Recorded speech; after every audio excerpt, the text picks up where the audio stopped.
Before you begin, the diagrams referred to in this book have been made available for you to download at www.drjoedispenza.com/BSN. Introduction. Getting ready to become supernatural. I realize that writing this book is a risk for me and my reputation. There are certain people in the world, including some in the scientific community, who might call my work pseudoscience, especially after Becoming Supernatural makes its debut. I used to be overly concerned about those critics' opinions. In the early days of my career, I always wrote with skeptics in mind, trying to make sure that they would approve of my work. On some level, I thought it was important to be accepted by that community. But one day, when I was standing in front of an audience in London, and a woman holding the microphone was telling her story about how she overcame her disease, how she healed herself through the practices I've written about in other books, I had an epiphany. It became very clear that those skeptics and rigid scientists who hold their own beliefs about what is possible aren't going to like me or my work no matter what I do. Once I had that realization, I knew that I'd been wasting a lot of my vital energy. I was no longer interested in convincing that particular culture, especially those studying the normal and natural, about human potential. I was totally passionate about anything but normal, and I wanted to study the supernatural. I got very clear that I should give up my futile efforts to convince that community of anything, and instead direct my energy to a whole other part of the population that does believe in possibility and does want to listen to what I have to share. What a relief it was to fully embrace that idea and to let go of any attempt to make a difference in that other world. As I listened to the sweet lady in London, who wasn't a monk or a nun or an academic or a scholar, I knew that in telling her story to the audience, she was helping others see some part of themselves in her. Those hearing her journey might then believe it would be possible for them to accomplish the same. I'm at that point in my life where I am okay with people saying anything about me, and I certainly do have my flaws, but I now know more than ever that I am making a difference in people's lives. I say that with utter humility.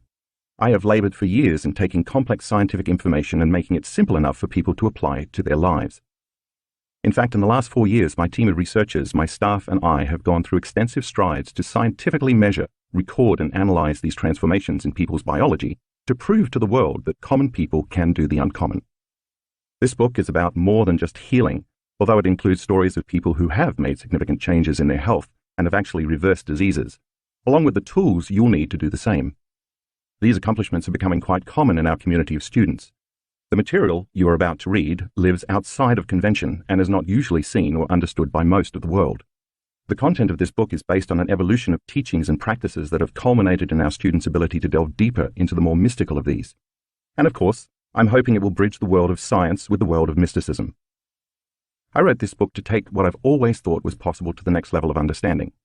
I wanted to demonstrate to the world that we can create better lives for ourselves, and that we are not linear beings living linear lives, but dimensional beings living dimensional lives. Hopefully, reading it will help you understand that you already have all the anatomy, chemistry, and physiology you need to become supernatural, sitting latent within you, waiting to be awakened and activated. In the past, I hesitated to talk about this realm of reality because I feared it might divide an audience based on their own personal beliefs. However, I have wanted to write this book for a long time now. Over the years, I have had profoundly rich mystical experiences that have changed me forever. Those inner events have influenced who I am today. I want to introduce you to that world of dimension and show you some of the measurements we took and the studies we did in our advanced workshops around the world. I started collecting data on our students in these workshops because we witnessed significant changes in their health, and I knew they were changing their biology during the meditations, in real time. We have thousands and thousands of brain scans that prove those changes were not just imagined in the minds, but actually took place in their brains. Several of the students we measured accomplished those changes within 4 days, the length of our advanced workshops. The scientific teams I've assembled have taken brain scan recordings using quantitative electroencephalogram EEG measurements before and after workshops, as well as real-time measurements during the meditations and practices themselves. I was not only impressed with the changes, but shocked by them. They were that dramatic. The brains of our students function in a more synchronized and coherent fashion after participating in the advanced retreats around the world. This increased order in their nervous systems helps them get very clear about a future they can create, and they are able to hold that intention independent of the conditions in their external environment. And when their brains are working right, they are working right. I will present scientific data that shows how much their brains improved in just a few days, which means you can do the same for your brain. At the end of 2013, something mysterious started occurring. We started seeing brain scan recordings that puzzled the researchers and neuroscientists who came to our events to study my work. The high amount of energy in the brain that we were recording while a student was in certain meditations had never been recorded up until this point. And yet, we were seeing these off-the-charts readings again and again. When we interviewed the participants, they reported that their subjective experience during the meditation was very real and mystical, and that this either profoundly changed their view of the world or dramatically improved their health. I knew in those moments that these participants were having transcendental experiences in their inner world of meditation that were more real than anything they had ever experienced in their outer world. And we were capturing those subjective experiences objectively. That has become a new normal for us now, and as a matter of fact, we can often predict when these high amplitudes of energy in the brain will occur based on certain indicators and signs that we have seen for years now. In these pages, I want to demystify what it is to have an interdimensional experience, as well as provide the science, biology, and chemistry of the organs, systems, and neurotransmitters that make this happen. It is my hope that this information will give you a roadmap for how to create such experiences for yourself. We have also recorded amazing changes in heart rate variability, HRV. That's when we know a student is opening their heart and maintaining elevated emotions like gratitude, inspiration, joy, kindness, appreciation, and compassion, which cause the heart to beat in a coherent fashion. That is, with rhythm, order, and balance. We know that it takes a clear intention, a coherent brain, and an elevated emotion, a coherent heart, to begin to change a person's biology from living in the past to living in the future. That combination of mind and body, of thoughts and feelings, also seems to influence matter, and that's how you create reality. So if you're going to truly believe in a future that you are imagining with all of your heart, let's make sure it's open and fully activated. Why not, through practice and quantitative feedback, get good at doing it and make it a skill? So we partnered with the HeartMath Institute, HMI, a sharp group of researchers based in Boulder Creek, California, who helped us measure the responses of thousands of our participants. It is our desire for our students to develop the ability to regulate an internal state independent of the conditions in their external environment, and to know when they are creating heart coherence and when they are not. In other words, when we measure those internal changes, we can tell a person that they created a more balanced pattern in the heart measurement, and that they are doing a great job and should keep doing exactly what they're doing. Or we can let them know that they are not making any biological changes, and then give them the proper instruction and provide several opportunities to practice getting better at the process. That's what feedback does. It helps us know when we are doing something correctly and when we aren't. When we can change some feeling or thought inside of us, we can see changes outside of us. And when we observe that we did it correctly, we will pay attention to what we did and do it again.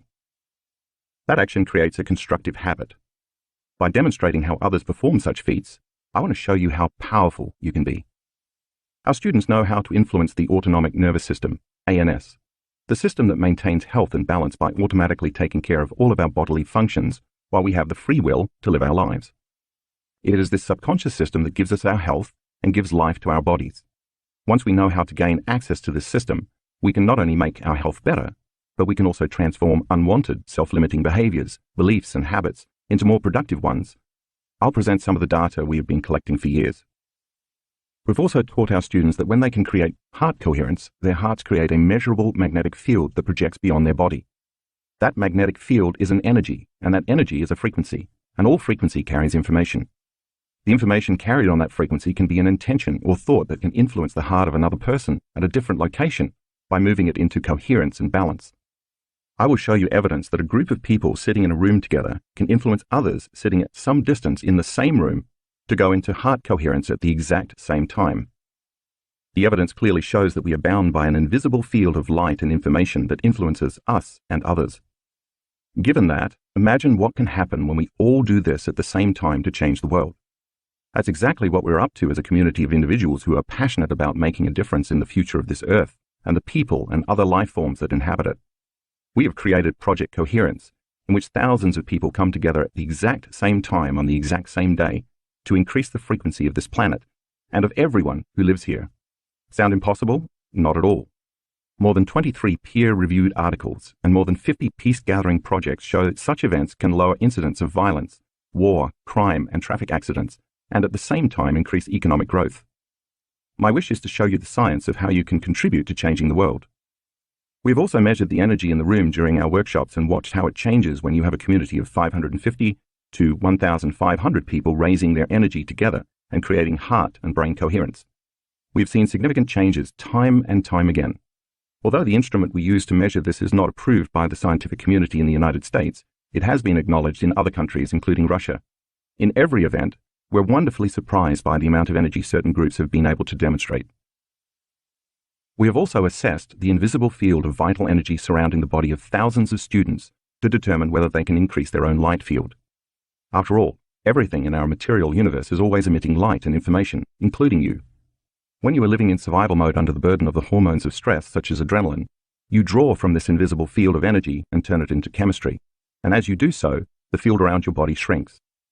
We discovered a very advanced piece of equipment that can measure the emission of photons, particles of light, to determine whether a person is building a field of light around them or diminishing their own light field. When more light is emitted, there's more energy and hence more life. When a person has less light and information surrounding their body, they are more matter and thus emit less vital energy. Extensive research proves that the body's cells and various systems communicate not only by the chemical interactions we are familiar with, but also by a field of coherent energy, light, that carries a message, information, that causes the environment within and all around the cell to give instructions to other cells and biological systems. We've measured the amount of vital energy that our students' bodies emit because of the inward changes they've made during our meditations, and I want to show you what changes they can create in only 4 days or less. Other centers in your body besides the heart are also under the control of the autonomic nervous system.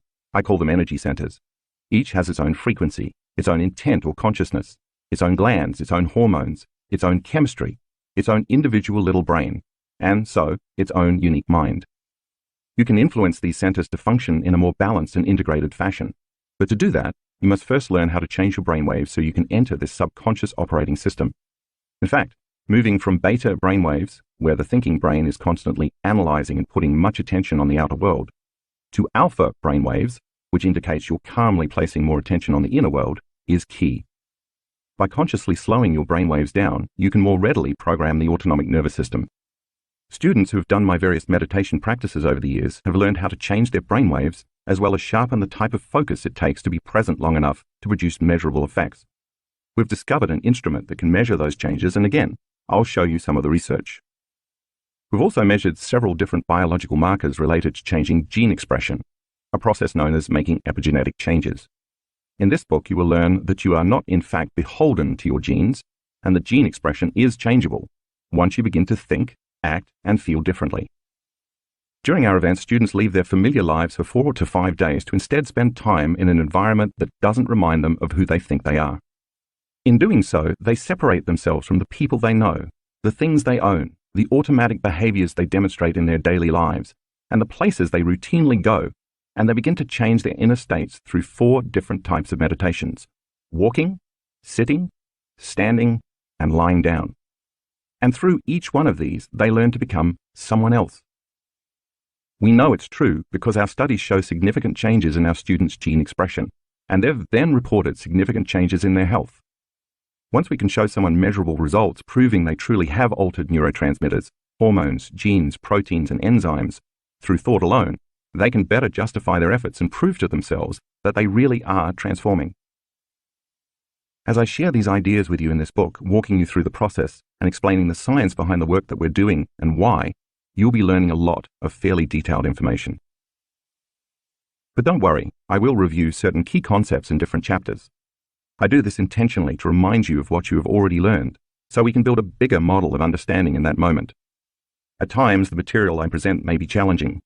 Because I've taught this material to audiences for years, I know it can be a lot.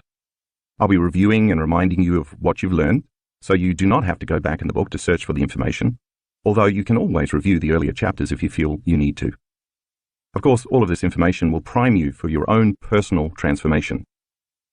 So the better you can wrap your mind around these concepts, the more easily you can surrender to the meditations at the end of most of the chapters, using them as tools to have your own personal experience. In Chapter 1, I tell 3 stories that will give you a basic understanding of what it means to become supernatural.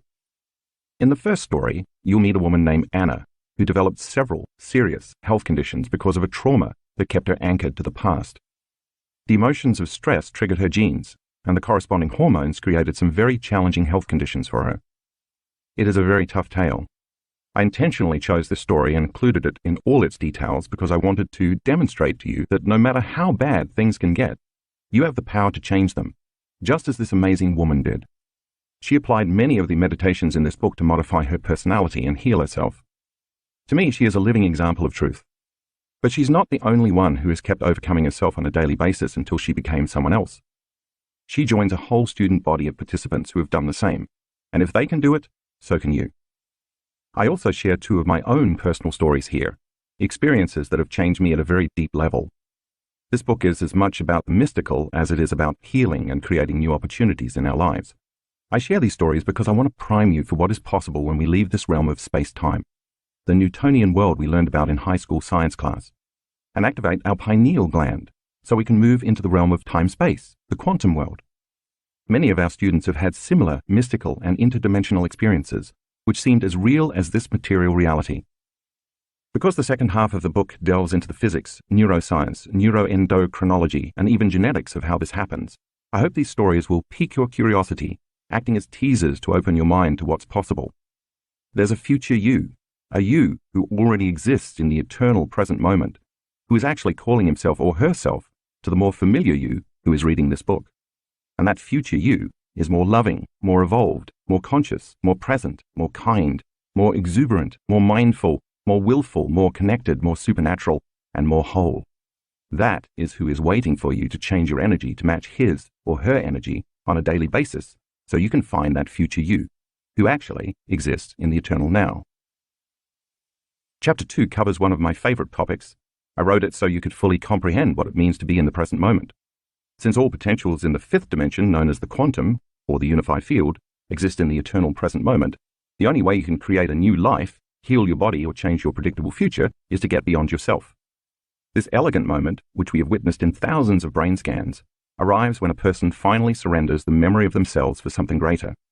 So many people spend the majority of their lives unconsciously choosing to live by the same routines on a regular basis, or they automatically romance their past, feeling the same way every day.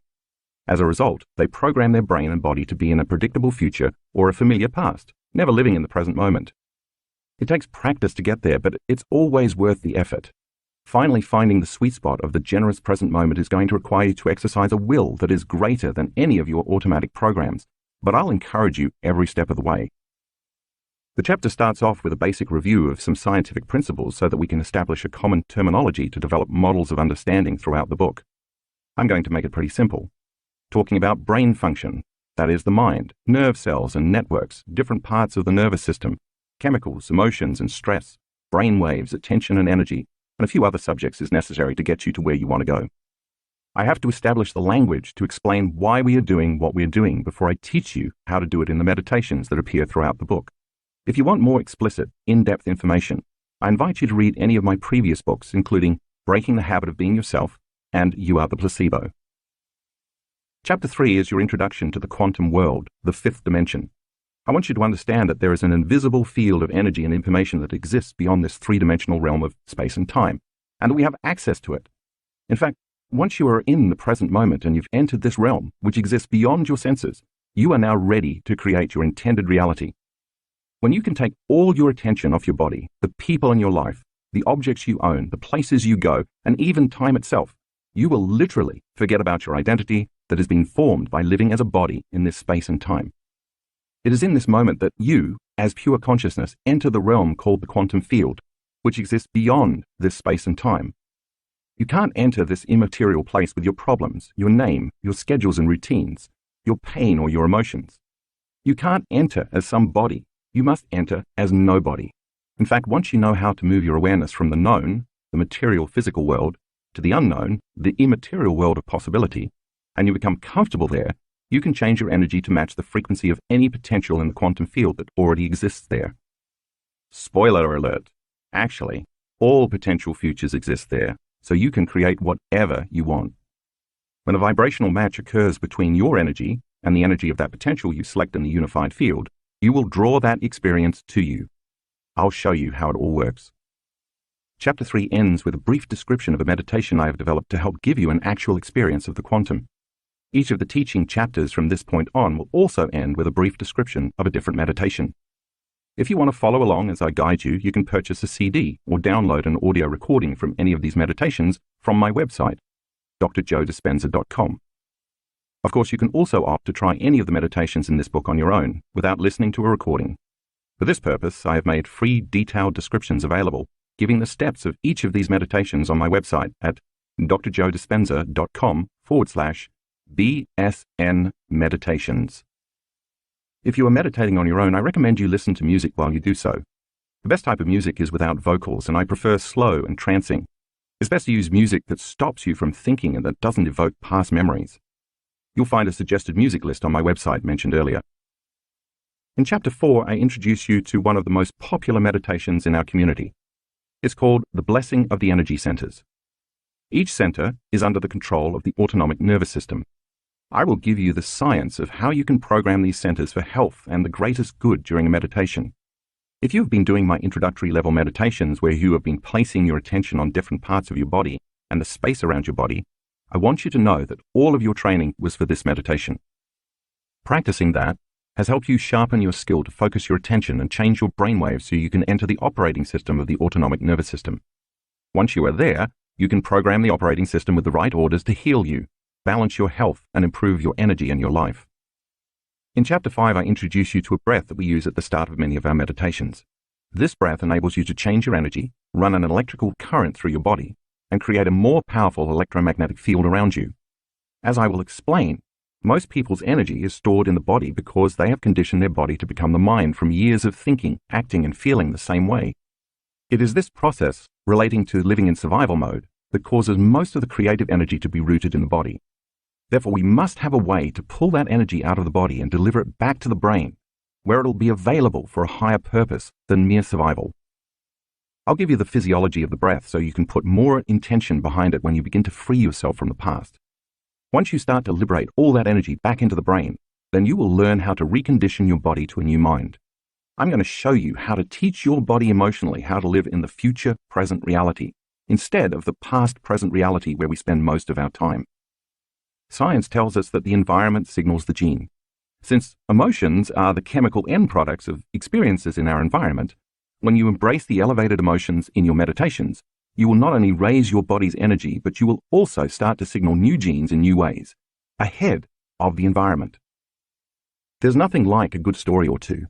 In Chapter 6, I give you a few examples of students who applied themselves to the meditations in the previous chapters. These case histories should serve as teaching tools to help you fully understand the material I have presented so far. Most of the people you will read about are no different from you. They're common people who have done the uncommon. Another reason I share these stories is so you can personally relate to these people. Once you have the thought, if they can do it, so can I, you will naturally believe in yourself more. I always tell our community, when you choose to prove to yourself how powerful you really are, you have no idea who you will be helping in the future. These people are proof that it's possible for you. In Chapter 7, I introduce what it means to create heart coherence. Like brain coherence, the heart functions in the same organized way when we are truly present, when we can sustain elevated emotional states, and when we feel safe enough to fully open up to possibility. The brain thinks, but the heart knows. This is the center of oneness, wholeness, and unity consciousness. It is where opposites meet, representing the union of polarities. Think of this center as your connection to the unified field. When it is activated, you go from selfish states to selfless states.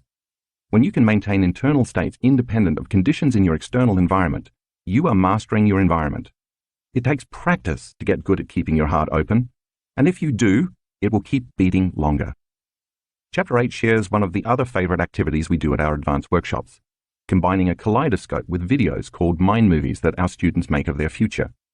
We use the kaleidoscope to induce a trance because, when you're in trance, you are more suggestible to information.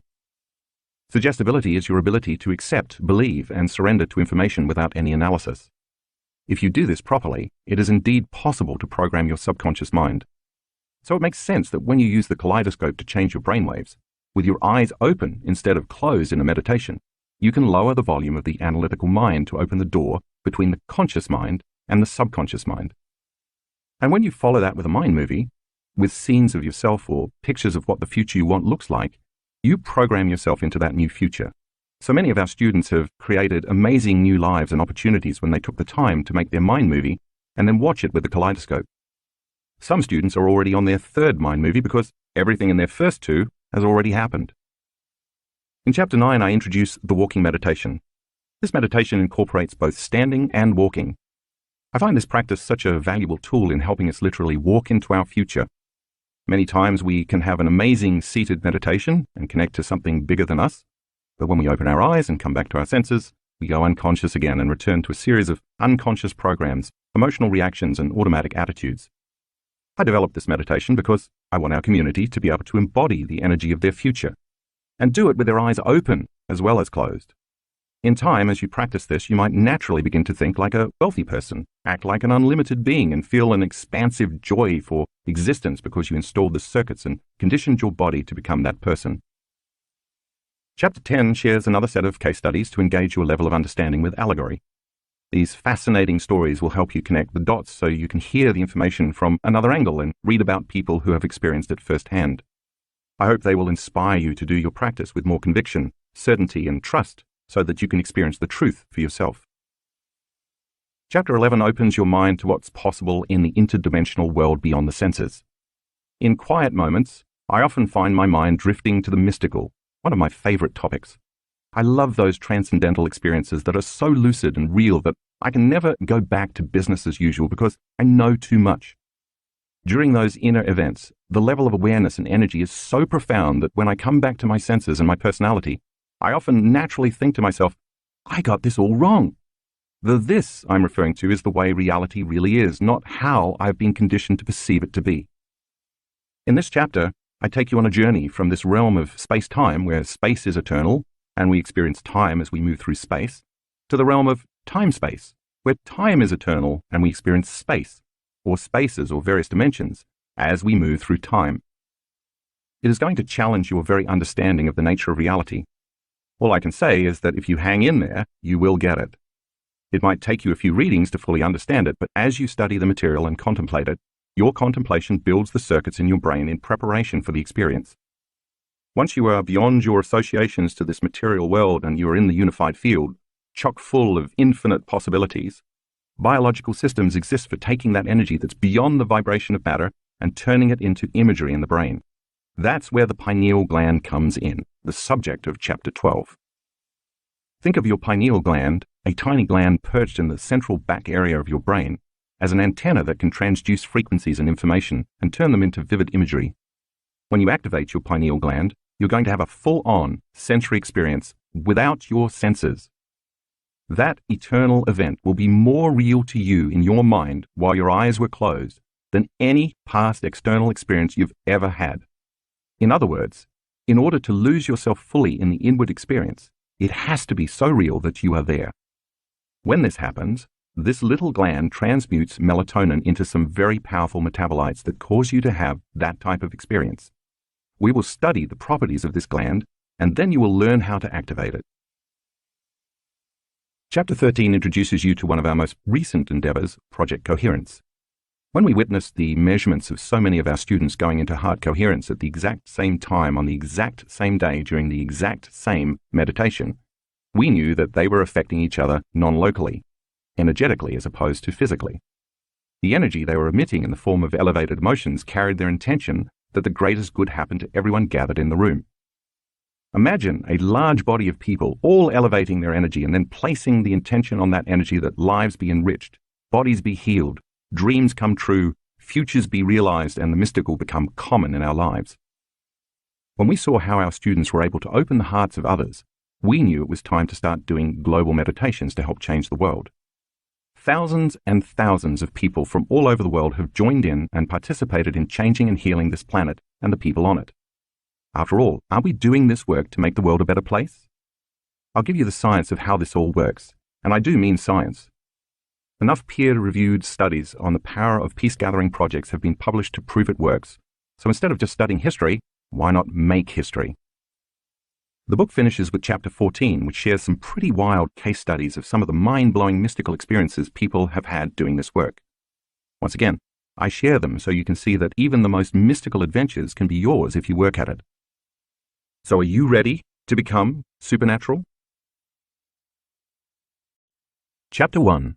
Opening the Door to the Supernatural.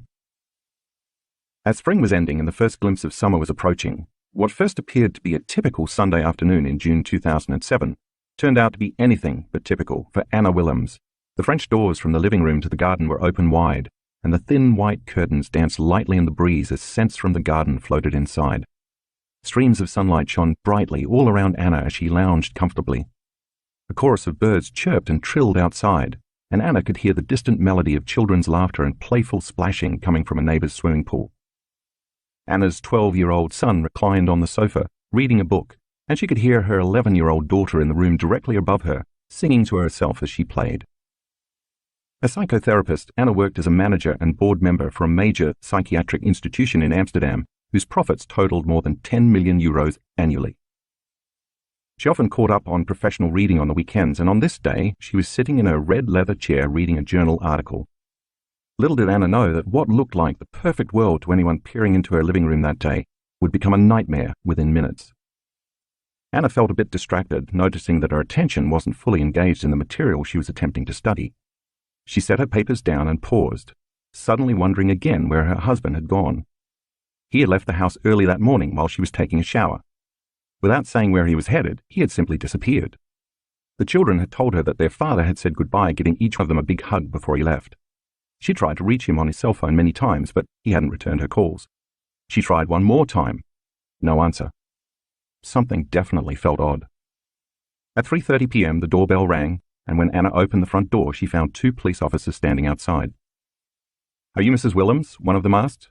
When she confirmed she was indeed Mrs. Willems, the officers asked if they could come in and talk to her. Concerned and a bit confused, she complied. Then they delivered the news. Earlier that morning, her husband had jumped off one of the tallest buildings in the center of the city. Not surprisingly, the fall was fatal. Anna and her 2 children sat in shock and disbelief. Anna's breath momentarily stopped, and as she then gasped for air, she started to shake uncontrollably. The moment seemed frozen in time. While her children sat paralyzed in shock, Anna tried to hide her pain and stress for their sakes. An intense pain suddenly shot through her head, and she simultaneously felt a deep, hollow ache in her gut.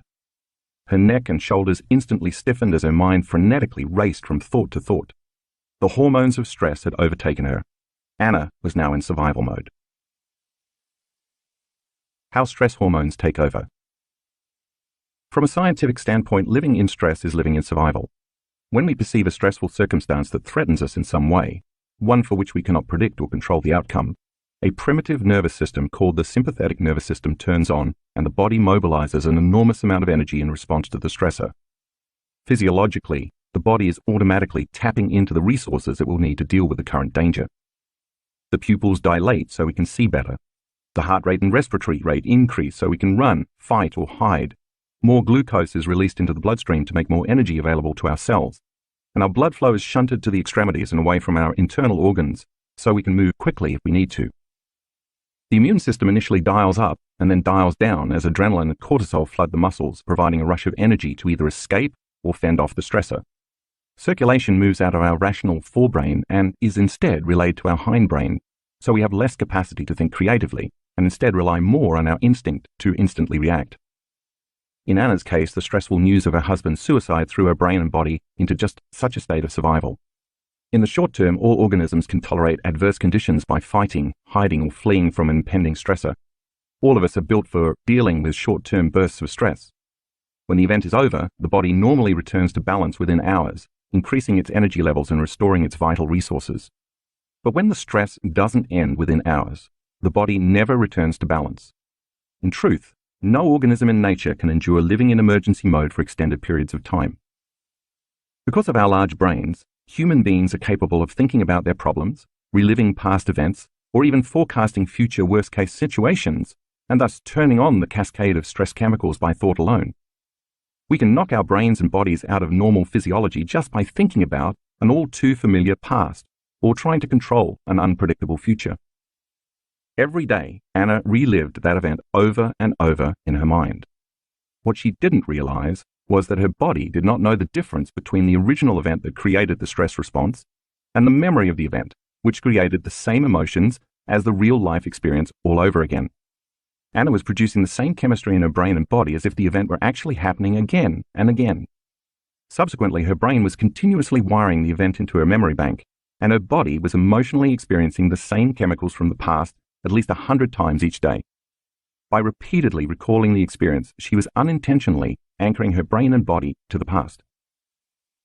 Emotions are the chemical consequences or feedback of past experiences.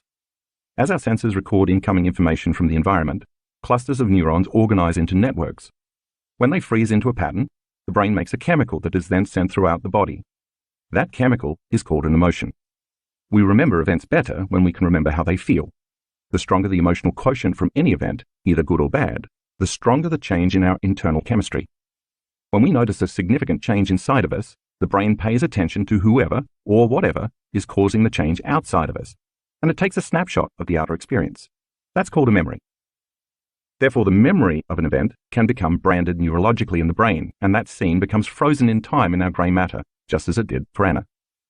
The combination of various people or objects at a particular time and place from that stressful experience is etched into our neural architecture as a holographic image. That's how we create a long-term memory. Therefore, the experience becomes imprinted in the neural circuitry, and the emotion is stored in the body, and that's how our past becomes our biology. In other words, when we experience a traumatic event, we tend to think neurologically within the circuitry of that experience, and we tend to feel chemically within the boundaries of the emotions from that event. So our entire state of being, how we think and how we feel, becomes biologically stuck in the past. As you can imagine, Anna was feeling a rush of negative emotions, tremendous sadness, pain, victimization, grief, guilt, shame, despair, anger, hatred, frustration, resentment, shock, fear, anxiety, worry, overwhelm, anguish, hopelessness, powerlessness, isolation, loneliness, disbelief, and betrayal. And none of those emotions dissipated quickly. As Anna analyzed her life within the emotions of the past, she kept suffering more and more. Because she couldn't think greater than how she constantly felt, and since emotions are a record of the past, she was thinking in the past, and every day she felt worse. As a psychotherapist, she could rationally and intellectually understand what was happening to her, but all her insights couldn't get beyond her suffering. People in her life started treating her as the person who had lost her husband, and that became her new identity. She associated her memories and feelings with the reason she was in her present state. When anyone asked her why she felt so bad, she told the story of the suicide, each time reliving the pain, anguish, and suffering over again. All along, Anna kept firing the same circuits in her brain and reproducing the same emotions, conditioning her brain and body further into the past. Every day, she was thinking, acting, and feeling as if the past was still alive. And since how we think, how we act, and how we feel is our personality, Anna's personality was completely created by the past. From a biological standpoint, in repeatedly telling the narrative of her husband's suicide, Anna literally couldn't get beyond what had happened. A downward spiral begins. Anna could no longer work and had to take leave of absence. During that time, she found out that her husband, although a successful lawyer, had made a mess of their personal finances.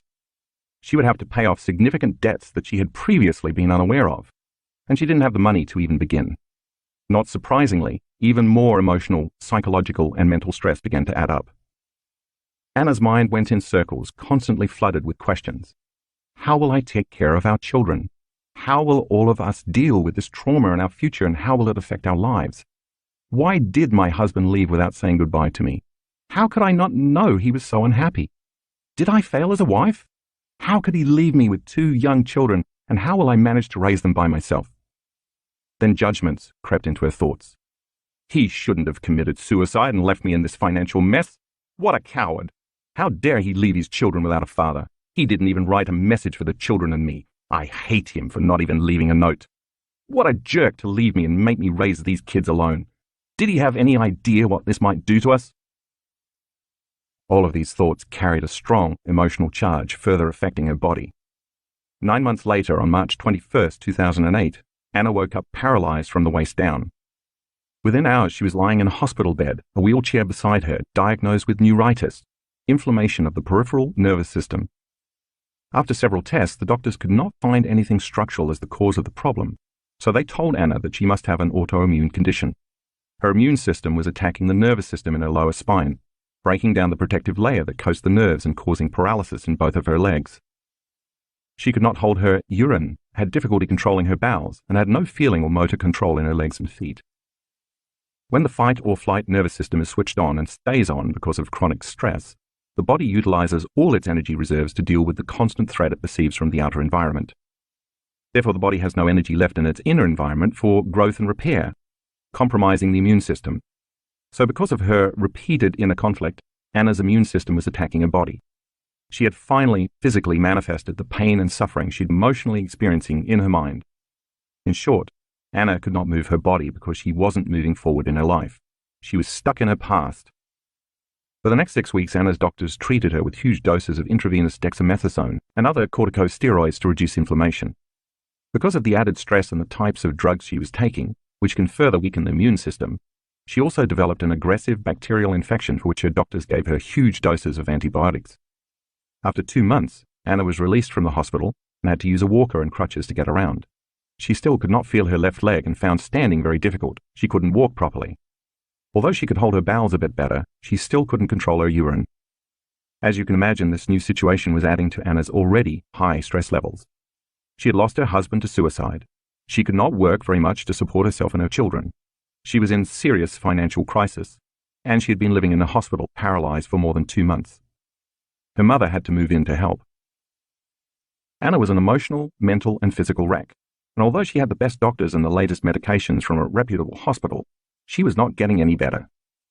By 2009, 2 years after the death of her husband, she was diagnosed with clinical depression, so she started taking even more medication. Consequently, Anna's mood swung widely from anger to grief to pain to suffering to hopelessness to frustration to fear to hatred. Because those emotions influenced her actions, her behavior became somewhat irrational. At first, she fought with almost everybody around her except her children, but then she started to have conflicts with her youngest daughter. The dark night of the soul. In the meantime, many more physical problems started showing up, and Anna's journey became even more painful. The mucous membranes in her mouth started to develop large ulcerations that spread into her upper esophagus as the result of another autoimmune disease called erosive lichen planus. To treat it, she had to use corticosteroid ointments in her mouth in addition to more pills. These new medications caused Anna's saliva production to stop. She couldn't eat solid foods, so she lost her appetite. Anna was living with all 3 types of stress, physical, chemical, and emotional, at the same time. In 2010, Anna found herself in a dysfunctional relationship with a man who traumatized her and her children with verbal abuse, power games, and constant threats. She lost all her money, her job, and her feeling of safety. When she lost her house, she had to move in with her abusive boyfriend. Stress levels continued climbing. Her ulcerations started to spread to other mucous membranes, including her vagina, her anus, and further down her esophagus. Her immune system had totally collapsed, and now she was experiencing several different skin conditions, food allergies, and weight problems. Then she started having problems swallowing and developing heartburn, for which the doctors prescribed still more medications. Anna started a small psychotherapy practice at home in October. She could only handle seeing clients for 2 sessions a day in the morning after her children went to school 3 days a week. In the afternoon, she was so tired and sick that she would lie in bed until her children returned from school. She tried to be there for them as much as possible, but she had no energy and didn't feel well enough to leave the house. Anna hardly saw anyone. She had no social life. All the circumstances in her body and in her life constantly reminded her how bad things were.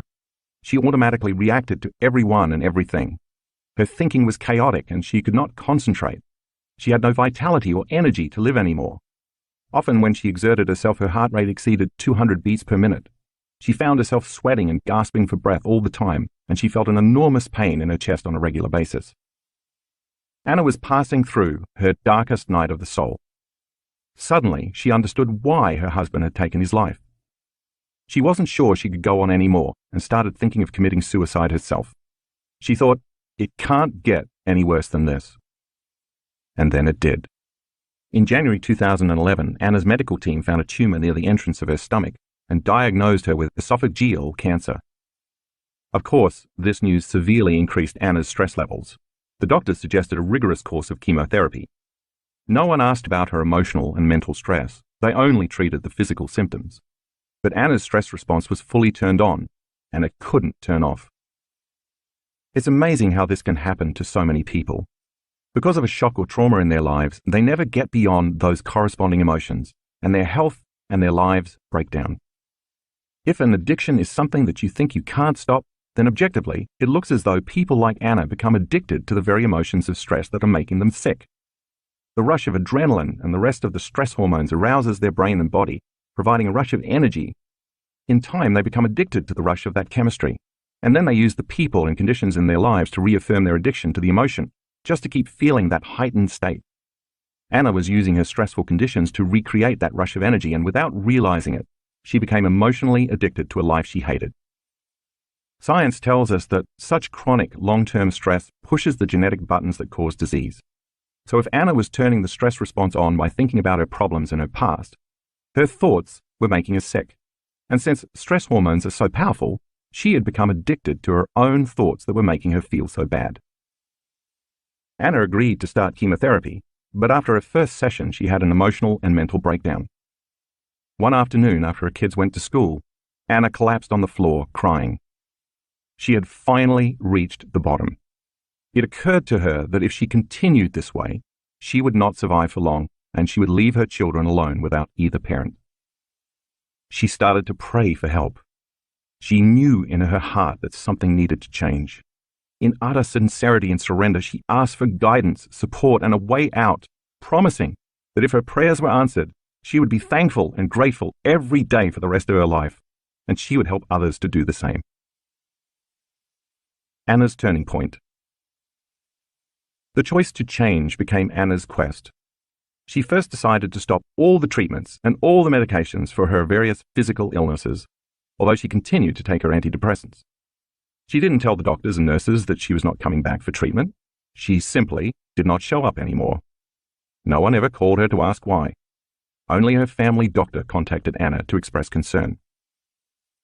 On that cold winter's day in February 2011, when Anna was on the floor crying for help, she made a choice with a firm intention to change herself and her life, and the amplitude of that decision carried a level of energy that caused her body to respond to her mind.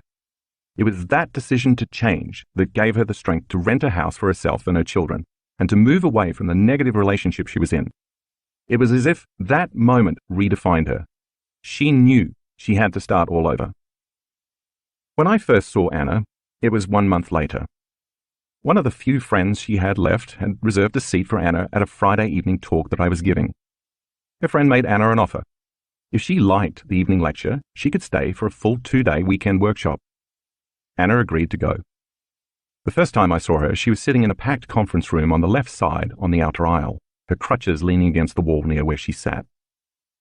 As usual, I was carrying on that night about how our thoughts and feelings affect our bodies and our lives. I lectured about how stress chemicals can create disease. I touched on neuroplasticity, psychoneuroimmunology, epigenetics, neuroendocrinology, and even quantum physics. I will go into more detail on all of these later in this book, but for now, it's enough to know that the latest research in these branches of science point to the power of possibility. That night, filled with inspiration, Anna thought, if I created the life I have now, including my paralysis, my depression, my weakened immune system, my ulcerations, and even my cancer, maybe I can uncreate everything with the same passion I created it with. And with that potent new understanding, Anna decided to heal herself. Immediately after her first weekend workshop, she started meditating twice a day. Of course, sitting and doing meditations was difficult at the beginning. She had a lot of doubt to overcome, and some days she did not feel mentally or physically well. But she did her meditations anyway. She also had a lot of fear. When her family doctor called to check up on her because she had stopped her treatments and medications, he told Anna that she was being naive and stupid, and that she would get worse and die soon. Imagine the memory of an authority figure telling you that. Even so, Anna did her meditations every day and began to move beyond her fears. She was often consumed with financial burdens, her children's needs, and various physical limitations, yet she never used those conditions as an excuse to not do her inner work. She even attended 4 more of my workshops during that year.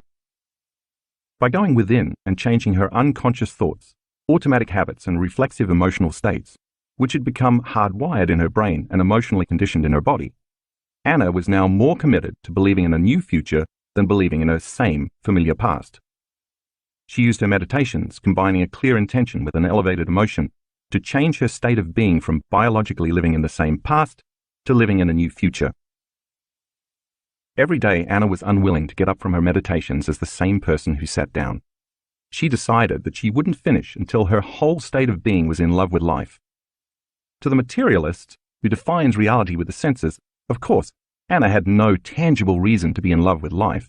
She was a depressed, widowed, single parent who was in financial debt and had no real job. She had cancer and suffered from paralysis and ulcerations in her mucous membranes. And she was in a poor living situation with no partner or significant other and no energy to tend to her children. But in the meditations, Anna learned that she could teach her body emotionally what her future would feel like ahead of the actual experience. Her body, as the unconscious mind, did not know the difference between the real event and the one she was imagining and emotionally embracing. She also knew, through her understanding of epigenetics, that the elevated emotions of love, joy, gratitude, inspiration, compassion, and freedom could signal new genes to make healthy proteins affecting her body's structure and function. She fully understood that if the stress chemicals that had been coursing through her body had been turning on unhealthy genes, then by fully embracing those elevated emotions with a passion greater than the stressful emotions, she could turn on new genes and change her health. For a year, her health didn't change very much, but she kept doing her meditations. In fact, she did all the meditations I designed for students. She knew it had taken several years to create her current health conditions, and so it would take some time to recreate something new. So she kept doing the work, striving to become so conscious of her unconscious thoughts, behaviors, and emotions that she would not let anything she did not want to experience slip by her awareness. After that first year, Anna noticed that she was slowly starting to get better mentally and emotionally. Anna was breaking the habit of being herself, inventing a whole new self instead. Anna knew from attending my workshops that she had to move her autonomic nervous system back into balance, because the ANS controls all the automatic functions that happen beyond the brain's conscious awareness: digestion, absorption, blood sugar levels, body temperature, hormonal secretions, heart rate, and so on. The only way she could slip into the operating system and affect the ANS was to change her internal state on a regular basis. So first, Anna began each meditation with the blessing of the energy centers. These specific areas of the body are under the control of the ANS. As I mentioned in the introduction, each center has its own energy or frequency, which emits specific information or has its own consciousness, its own glands, its own hormones, its own chemistry, its own individual little mini brain, and therefore its own mind. Each center is influenced by the subconscious brain sitting under our conscious thinking brain. Anna learned how to change her brainwaves so she could enter the operating system of the ANS, located in the midbrain, and reprogram each center to work in a more harmonious manner. Every day with focus and passion, she rested her attention in each area of her body, as well as the space around each center, blessing it for greater health and the greater good. Slowly but surely, she began to influence her health by reprogramming her autonomic nervous system back to balance. Anna also learned a specific breathing technique I teach in our work to liberate all the emotional energy that is stored in the body when we keep thinking and feeling the same way. By constantly thinking the same thoughts, Anna had been creating the same feelings, and then by feeling those familiar emotions, she would think more of the same corresponding thoughts. She learned that the emotions of the past were stored in her body, but she could use this breathing technique to liberate that stored energy and free herself from her past. So every day, with a level of intensity that was greater than her addiction to past emotions, she practiced the breath and got better and better at doing it. After she learned to move that stored energy in her body, she learned how to recondition her body to a new mind by embracing the heart-centered emotions of her future before her future unfolded. Since Anna also studied the model of epigenetics I teach in our workshops and lectures, she learned that genes don't create disease. Instead, the environment signals the gene to create disease. Anna understood that if her emotions were the chemical consequences of experiences in her environment, and if she lived every day by the same emotions from her past, she was selecting and instructing the same genes that might be causing her poor health conditions. If she could instead embody the emotions of her future life by embracing those emotions before the experience actually happened, she could change her genetic expression and actually change her body to be biologically aligned with her new future. Anna did an additional meditation that involved resting her attention in the center of her chest, activating the ANS with those elevated states to create and maintain a very efficient type of heart rate we call a coherent heart rate, which I'll explain in detail later in the book, for extended periods of time. She learned that when she felt resentment, impatience, frustration, anger, and hatred, those states induced the stress response and caused the heart to beat incoherently and out of order. Anna learned in my workshops that once she could sustain this new heart-centered state, just as she had gotten used to feeling all of those negative emotions on a regular basis, in time, she could feel these new emotions more fully and deeply. Of course, it took quite a bit of effort to trade anger, fear, depression, and resentment for joy, love, gratitude, and freedom, but Anna never gave up. She knew that those elevated emotions would release more than 1,000 different chemicals that would repair and restore her body, and she went for it. Anna then practiced a walking meditation I designed in which she walked as her new self every day. Instead of sitting down and meditating with her eyes closed, she started these meditations standing up with her eyes closed. While standing, she got into the meditative state that she knew would change her state of being, and then while still in that state, she opened her eyes, staying in a meditative state, and walked as her future self. By doing so, she was embodying a new habit of thinking, acting, and feeling on a regular basis. What she was creating would soon become her new personality. She never wanted to go unconscious again and return to her old self. Because of all this work, Anna could see that her thought patterns had changed. She was no longer firing the same circuits in her brain in the same way, so those circuits stopped wiring together and started pruning apart. As a result, she stopped thinking in the same old ways. Emotionally, she began to feel glimpses of gratitude and pleasure for the first time in years. In her meditations, she was conquering some aspect of her body and her mind every day. Anna calmed down and became much less addicted to the emotions derived from stress hormones. She even started to feel love again, and she kept going, overcoming every day on her way to becoming someone else. Anna grabs a hold of possibility. In May 2012, Anna attended one of my 4-day progressive workshops held in upstate New York. On the third day, during the last of 4 meditations, she completely surrendered and finally let go. For the first time since she had started meditating, she found herself floating in an infinite black space, aware that she was aware of herself. She had moved beyond the memory of who she was and became pure consciousness, totally free of her body, of her association to the material world and of linear time. She felt so free that she no longer cared about her health conditions. She felt so unlimited that she couldn't identify with her present identity. She felt so elevated that she was no longer connected to her past. In this state, Anna had no problems. She left her pain behind, and she was truly free for the first time. She wasn't her name, her gender, her disease, her culture, or her profession. She was beyond space and time. She had connected to a field of information called the quantum field, where all possibilities exist.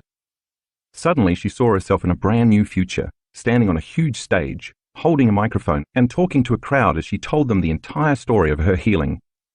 She wasn't imagining or visualizing this scene. It was as if she got a download of information, a glimpse of herself as a totally different woman in a new reality.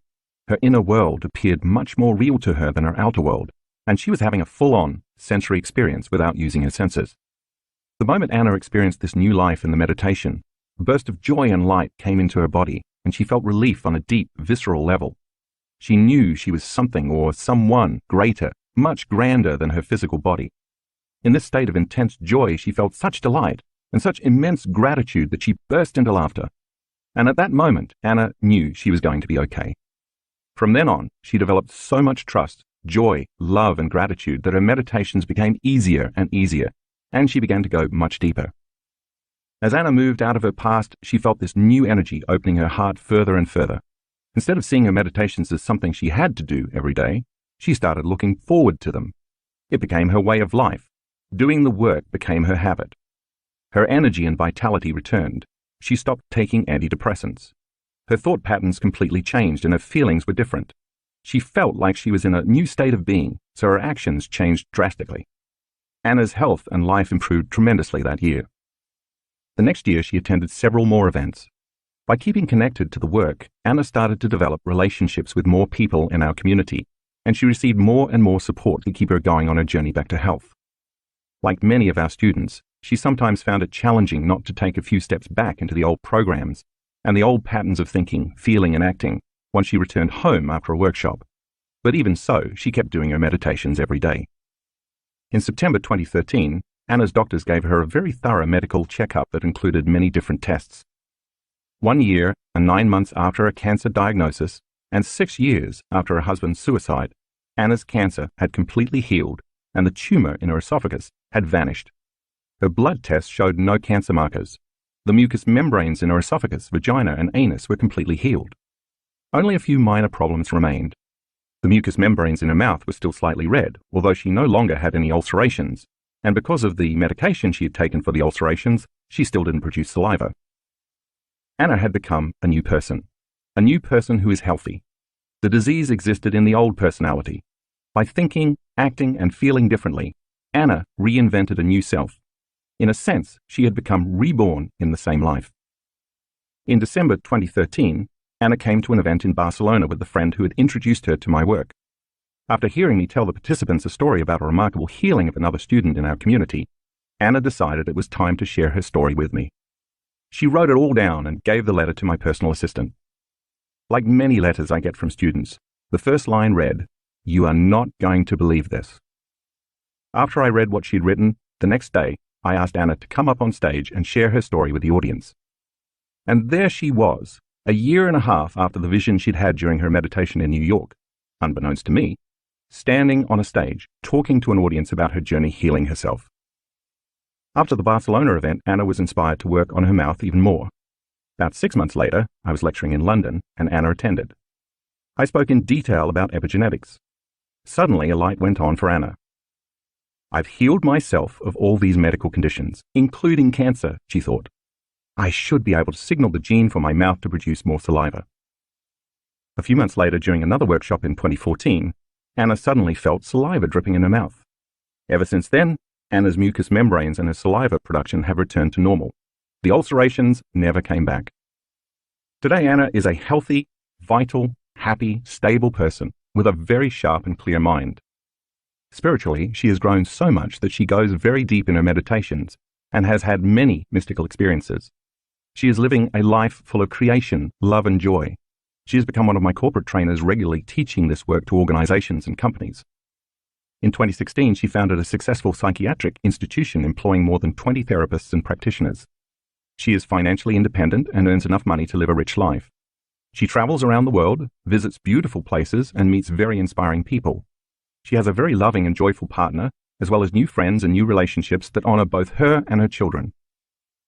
When you ask Anna about her past health problems, she will tell you that having those challenges was the best thing that ever happened to her. Think about it. What if the worst thing that ever happened to you turns out to be the best thing that has ever happened to you? She often tells me that she loves her present life, and I always respond, of course you do. You created your life every day by not getting up from your meditations until you were in love with that life. So now you get to love your life. It was through the course of her transformation that Anna had, in effect, become supernatural. She had overcome her identity, which was connected to her past, and she literally created a new, healthy future, and her biology responded to a new mind. Anna is now the living example of truth and possibility, and if Anna healed herself, so can you. Getting mystical. Healing all sorts of physical conditions may be a very impressive benefit of doing this work, but it's not the only one. Because this book is also about the mystical, I want to open your mind to a realm of reality that will be just as transformative as healing, but that works on a deeper and different level. Becoming supernatural can also involve embracing a greater awareness of yourself and who you are in this world, and in other worlds as well. Let me share some stories about this from my own life to illustrate exactly what I mean and to show you what is possible for you too. One rainy winter evening in the Pacific Northwest, as I sat on my couch after a very long day, I listened to the branches of the tall fir trees outside my window filtering the gusts of wind through their canopies. My children were in bed, deep asleep, and at last I had a moment to myself. As I got comfortable, I began to review all the things I needed to accomplish the following day. By the time I'd made my mental list, I was too exhausted to think, so I just sat still for a few minutes, my mind empty. As I watched the shadows from the flames in the fireplace flicker and dance on the walls, I began to move into trance. My body was tired, but my mind was clear. I wasn't thinking or analyzing anymore. I was simply staring into space, being in the present moment. As my body relaxed more and more, I slowly and consciously let it fall asleep as I simultaneously kept my mind conscious and awake. I wouldn't let my attention narrow in on any object in the room, but instead kept my focus open. This was a game I often played with myself. I liked the practice because every once in a while, if everything lined up, I had very profound transcendental experiences. It was as if a door of sorts opened somewhere between wakefulness, sleep, and normal dreaming, and I slipped into a very lucid, mystical moment. I reminded myself to not expect anything, but to simply stay open. It took a lot of patience to not rush it or get frustrated or try to make something happen, but instead to slowly slip into that other world. That day I had finished writing an article about the pineal gland. After spending several months researching all the magical derivatives of melatonin that this little alchemical center had up its sleeve, I was overjoyed about linking the scientific world and the spirit world. For weeks my entire mind had been consumed with thinking about the role of the pineal metabolites as a possible connection to the mystical experiences most ancient cultures knew how to elicit, such as Native American shamanic visions, the Hindu experience of samadhi, and other similar rituals involving altered states of consciousness. Some concepts that had been loose ends for years had suddenly clicked for me, and my discoveries left me feeling more whole. I thought I was one step closer to understanding the bridge to higher dimensions of space and time. All the information I had learned inspired me to a deeper awareness about what is possible for human beings. Yet I was still curious to learn more, curious enough to move my awareness to where the pineal gland existed in my head. I casually thought, speaking to the gland, "Where are you anyway?" As I rested my attention in the space the pineal gland occupies in my brain, and as I was drifting off into the blackness, suddenly, out of nowhere, a vivid image of my pineal gland appeared in my mind as a three-dimensional round knob. Its mouth was wide open in a spasm, and it was releasing a white milky substance. I was shocked by the intensity of the holographic image, but was too relaxed to be aroused or react, so I simply surrendered and observed. It was so real. I knew what I was seeing before me was my own tiny pineal gland. In the next instant, a huge timepiece appeared right in front of me. It was one of those old-fashioned pocket watches with a chain, and the vision was incredibly vivid. The moment I put my attention on the timepiece, I received very clear information. I suddenly knew that linear time as I believed it to be, with a definite past, present, and future, was not the way the world really works. Instead, I understood that everything is actually happening in an eternal present moment. In this infinite amount of time, there exist infinite spaces, dimensions, or possible realities to experience. If there is only one eternal moment happening, then it makes sense that we would have no past in this incarnation, let alone no past lives. But I could see every past and future like I was looking at an old-fashioned piece of movie film with an endless number of frames, with the frames representing not single moments, but windows of limitless possibilities that existed as scaffolding and went on in all directions forever. It was much like looking into two mirrors opposite one another and seeing infinite spaces or dimensions reflected in both directions. But to understand what I was seeing, imagine that those infinite dimensions are above and below you, in front and behind you, and to your left and to your right. And each one of those limitless possibilities already existed. I knew that by putting my attention on any one of those possibilities, I would actually experience that reality. I also realized I wasn't separate from anything. I sense oneness with everything, everyone, every place, and every time. I can only describe it as the most familiar, unfamiliar feeling I've ever had in my life. The pineal gland, as soon as I understood I was being shown, serves as a dimensional timepiece that, when activated, can dial into any time. When I saw the hands of the timepiece move forward or backward, I understood that, like a time machine set to any particular time, there is also a reality or a dimension to experience in a particular space. This amazing vision was showing me that the pineal gland, like a cosmic antenna, had the ability to tune into information beyond our physical senses and to hook us up to other realities that already exist in the eternal moment. While the download of information I received seemed limitless, no words exist that can completely describe the magnitude of this experience. Experiencing my past and future selves simultaneously. As the hands of the watch moved backward to a past time, a dimension of space and time came to life. I immediately found myself in a reality relevant to me personally, although amazingly, that past moment was still occurring in the present moment I was experiencing while sitting on my couch in the living room. I next became aware that I was in a physical space at that specific time. I observed myself as a young child, again, while simultaneously having the experience of being the adult me on the couch. The child version of me was about 7 years old and had a very high fever. I remember how much I loved fevers at that age because I could go deep within and have the kind of abstract dreams and visions that often come with the delirium produced by high body temperatures. This specific time I was in my room in bed with the covers up to the bridge of my nose, and my mother had just left the room. I was happy I was alone. The moment she closed the door, I somehow innately knew to do exactly what I had just been doing in my living room as an adult, continuously relaxing my body and remaining somewhere between sleep and wakefulness as I stayed present to whatever came up.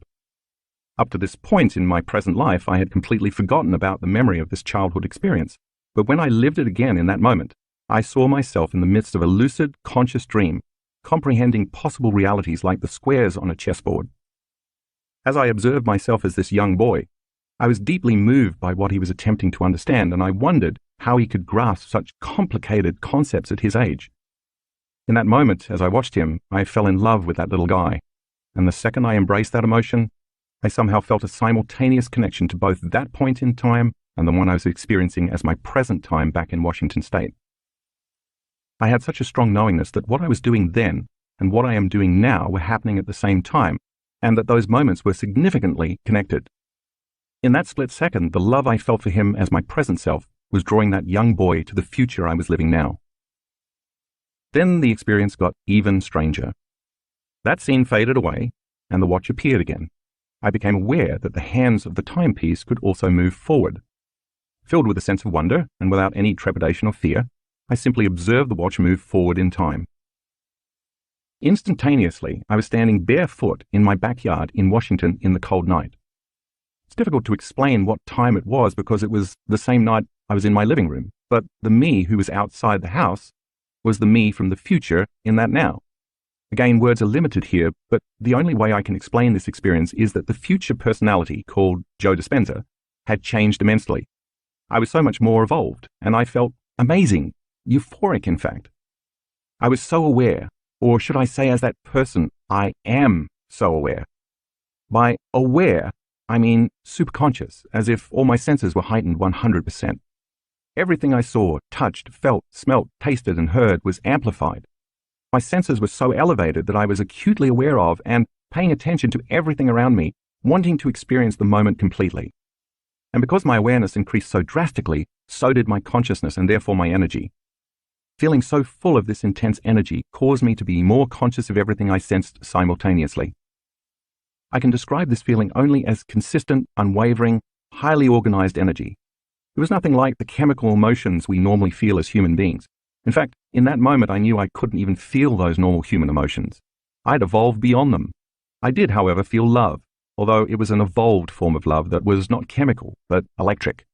I felt almost as though I was on fire, passionately in love with life. I was in an incredibly pure form of joy. I was also walking around my backyard in the middle of winter with no shoes and no jacket, yet I was so aware of the feeling of the cold that it was actually intensely enjoyable. I didn't have an opinion about how ice cold the ground under my feet was. I just loved having my feet touch the frozen grass on the earth, and I felt very connected to both the feeling and the grass. I understood that if I entertained the typical thoughts and judgments I normally would have about being cold, it would cause me to create a sense of polarity, dividing the energy I was experiencing. If I judged it, I would lose the feeling of wholeness. The amazing feeling of energy that I was experiencing inside my body was so much greater than the conditions in my surrounding environment, the cold. And as a result, I effortlessly embraced the cold with zeal. It was simply life. In fact, it was so pleasurable that I didn't want the moment to end. I wanted it to last forever. I walked as this upgraded version of myself with strength and knowingness. I felt very empowered and calm, yet overflowing with joy for existence and love for life. Passing through my garden, I intentionally walked on huge basalt columns that were laid on their sides, stacked like huge stairs to create levels to sit at the fire pit. I loved the experience of walking barefoot on those huge pieces of stone. I truly honored their magnificence. As I continued walking, I approached a fountain that I had built, and I smiled at the memory of my brother and me creating such a marvel. Suddenly, I saw a tiny woman in a glowing white garment. She was no more than 2 feet tall, and she was standing a little behind the fountain with another woman of normal size who was dressed similarly and was also radiant and full of light. The other woman stood in the background observing, seemingly acting as the tiny woman's protector. When I looked at the tiny woman, she turned to me and gazed into my eyes. I felt an even stronger energy of love as if she were sending it to me. Even as this evolved version of myself, I realized I had never felt anything like that before. The feelings of wholeness and love amplified exponentially. And I thought to myself, wow, is there even more love than the love I was just experiencing moments ago? It wasn't at all a romantic love. It was more of that exhilarating, electrifying energy, and it was being awakened from inside of me. I knew she was acknowledging that there was indeed even more love within me to experience. I also knew she was more evolved than I was. When I felt that electricity, it carried a message to look toward the kitchen window, and I instantly remembered why I was there. I turned and looked into the kitchen where my present self, a few hours before I went to the couch to relax, was busy washing dishes. From the backyard, I smiled. I was so in love with him. I saw his sincerity. I saw his struggles. I saw his passion. I saw his love. I saw his mind busy, as always, constantly attempting to dovetail concepts into meaning. And among other things, I saw some of his future. Like a great parent, I was proud of him, and I had nothing but admiration for who he was in that moment. As I was feeling that intense energy increase inside of me while I observed him, I witnessed him suddenly stop washing the dishes and look out the window, staring out and panning the backyard. While I was still my future self, I was able to remember the moment as my present self, and I remembered that I had indeed stopped and looked outside in that instant because I felt a spontaneous feeling of love in my chest, and I sensed that I was being watched or that someone was outside. I further recalled that while I was washing a glass, I actually leaned forward to minimize the glaze in the window from the kitchen light above me and peered into the darkness for a few minutes before returning to the remaining items in the sink. My future self was doing to my present self what the beautiful luminous lady had done to me moments before. Now I understood why she was there. And like looking at the child in the previous scene, once again, the love that my future self was feeling for my present self somehow connected me to my future self. My future me was there to call my present self to that future, and I knew that it was love that made that bond possible. The evolved version of me had such a sense of knowing. The paradox is that it is all me living at the same time. In fact, there is an infinite number of me's, not just the one in the past, the one in the present, and the one in the future. There are so many more possible me's in the realm of infinity, and there is not just one infinity, but multiple infinities. And all of this is happening in the eternal now. When I came back to physical reality as we know it on the couch, which paled in comparison to the other dimensional world I was just in, my first thought was, wow, my view of reality is so limited. The rich inner experience provided such a sense of clarity and the understanding that my beliefs, that is what I thought I knew about life, God, myself, time, space, and what is even possible to experience in this infinite realm, was so very limited, and I hadn't even realized it until that moment. I knew I was like an infant with little comprehension of the magnitude of how big this thing we call reality is. I understood without fear or anxiety what the phrase, the unknown, meant for the first time in my life. And I knew I would never be the same person again. I'm sure you can imagine that when something like this happens, trying to explain it to your family or friends suggests some chemical imbalance in the brain. I was hesitant to talk about the event to anyone because I didn't even have the words to describe the experience, and I didn't want to jinx it from happening again. For months, I was very preoccupied with reviewing the entire process that I thought may have created the experience. I was also mystified about the concept of time, and I couldn't stop thinking about it. Aside from the paradigm shift about the eternal moment in time, I discovered something more. I realized after the transcendental event that night, when I came back to the world of 3 dimensions, that the whole experience had transpired in about 10 minutes. I had just lived 2 extensive events, and it should have taken much more time for the entire experience to unfold. This time dilation further piqued my interest in committing more of my energy to investigating what had happened to me. Once I understood more, I hoped I might be able to reproduce the experience. For days after that important night, the center of my chest was electric in the same way I had felt when the beautiful, tiny woman activated something within me. I kept thinking, how can this feeling still be lingering inside of me unless something real happened?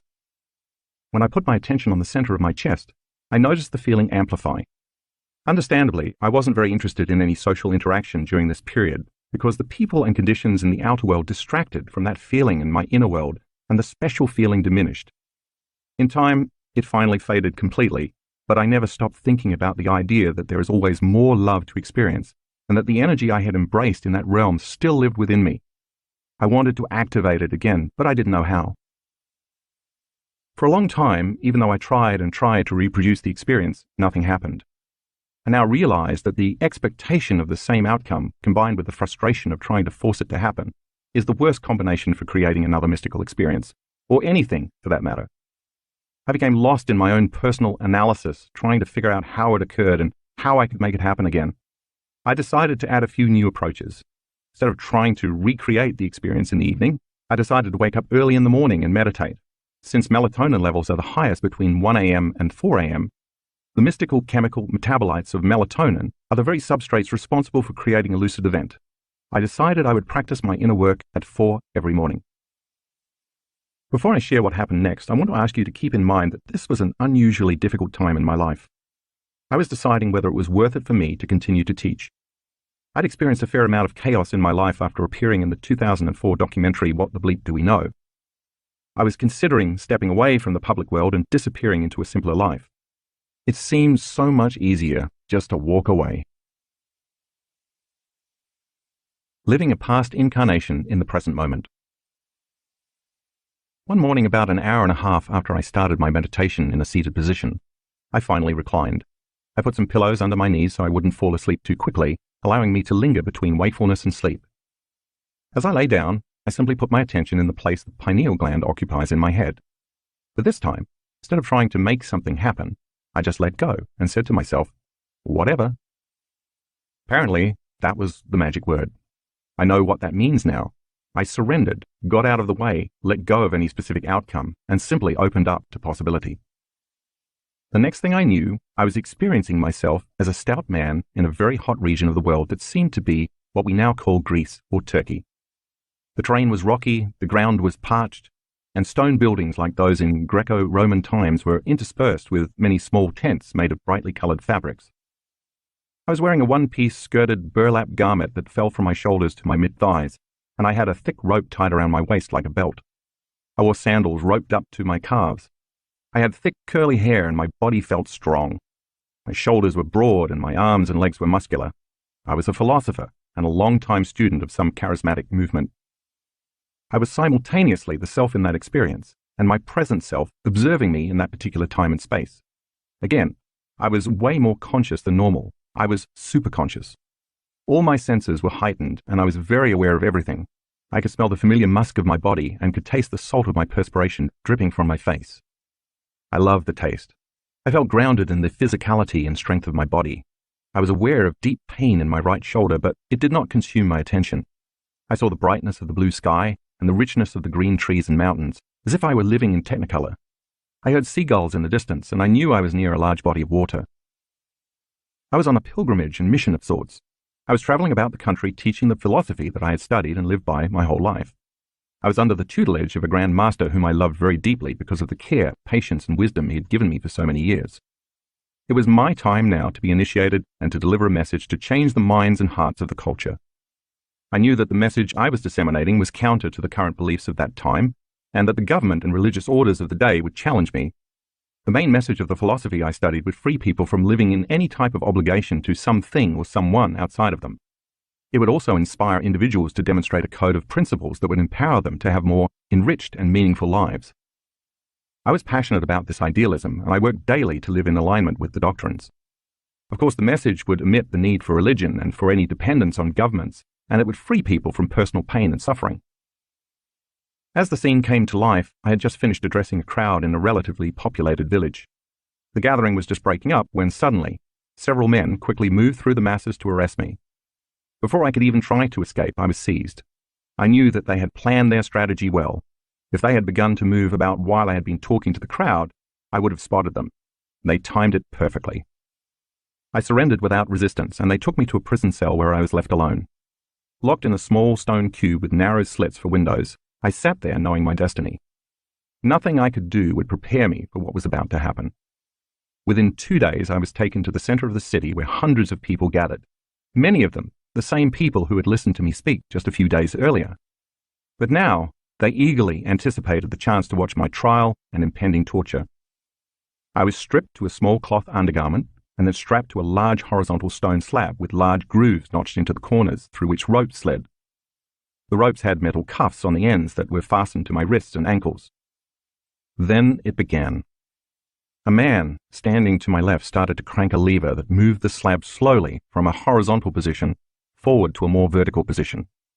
As the stone block moved upward, the ropes pulled my limbs tighter in all four directions. When I made it to about 45 degrees, the real pain began. Someone who seemed to be a magistrate yelled out, asking me if I would continue teaching my philosophy. I did not look up or answer. He then ordered the man to crank the lever further. At a certain point, I started to hear audible noises and pops, evidence of my spine dislocating in certain areas. As the observer of this scene, I watched the look on my face as the pain increased. It was like looking into a mirror and seeing myself. I became acutely aware that it was me on that slab. The metal cuffs around my wrists and ankles now tore into my skin, and the sharp metal burned. I was bleeding. One of my shoulders dislocated, and I heaved and grunted in pain. My body was convulsing and shaking as I tried to resist the tearing of my limbs by flexing and holding my muscles tight in resistance. Letting go would have been unbearable. Suddenly, the magistrate hollered out again, asking me if I would continue to teach. I had a thought. I will agree to stop teaching, and then when they let me down from this public display of torture, I will simply start again. I reasoned that this was the right answer. It would appease the magistrate and stop the pain and my death, while enabling me to continue my mission. I slowly shook my head from side to side in silence. Then the magistrate pressed me to verbally say no, but I would not speak. He then motioned quickly to the tormentor on my left to push the crank even harder. I looked down at the man as he turned the gears with a clear intention to hurt me. I saw his face, and as we looked into each other's eyes, I, as the observer, instantly recognized this person as someone in my present life as Joe Dispenza. The same person, but in a different body. Something clicked within me as I witnessed this scene. I recognized that this tormentor is still tormenting others, including me, in my current incarnation, and I understand that person's role in my life. It was an odd familiar feeling or knowing, and it made perfect sense. As the slab accelerated upward, my lower back snapped and my body started to lose control. That was the moment that broke me. I wept from the blinding pain and also felt such a deep sadness consume my whole being. When the weight of the heavy stone was released, it fell quickly back to the horizontal position. I lay there quivering, uncontrollably, in silence. I was then dragged back to the small prison cell where I lay curled up in the corner. For 3 days I couldn't stop the flashbacks of my torture. I was so humiliated that I never could speak in public again. The very thought of returning to my mission created such a visceral response in my body that I stopped even thinking about it. One night they released me, and without being noticed, head down in utter shame, I disappeared. I was unable to look anyone in the eye ever again. I felt like I had failed in my mission. I spent the rest of my life in a cave by the sea, trapping fish and living in silence as a hermit. As I witnessed this poor man's plight and his choice to hide from the world, I understood that this was a message for me. I knew that in my present life I could not disappear or hide from the world again, and that my soul wanted me to see that I had to continue my work. I had to make the effort to stand up for a message and never again retract from adversity. I also recognized that I hadn't failed at all. I had done my best. I knew that the young philosopher still lived in the eternal present moment as a myriad of possible me's, and that I could change my future, and his, by never again being afraid to live for the truth instead of dying for it. Each of us has myriad possible incarnations that exist in the eternal present moment, all waiting to be discovered. When the mystery of the self is unveiled, we can wake up to the understanding that we are not linear beings living a linear life, but instead dimensional beings living dimensional lives. The beauty behind the infinite probabilities that await us is that the only way we can change those futures is to change ourselves in the present infinite moment.